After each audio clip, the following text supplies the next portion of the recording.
ఓం శ్రీ సద్గురు పరమాత్మనే నమః. శ్రీ స్వామి అచలానంద గురుభ్యో నమః. సర్వం గురుస్వరూపం. అందరికీ నా ఆత్మ నమస్కారాలు.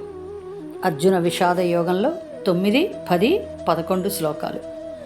అన్యే చ బహవః శూరాః మదర్థే త్యక్తజీవితాః నానాశస్త్రప్రహరణాః సర్వే యుద్ధవిశారదాః అపర్యాప్తం తదస్మాకం బలం భీష్మాభిరక్షితం పర్యాప్తం త్విదమేతేషాం బలం భీమాభిరక్షితం అయనేషు చ సర్వేషు యథాభాగమవస్థితాః భీష్మమేవాభిరక్షन्तు భవంతః సర్వ ఏవ హి.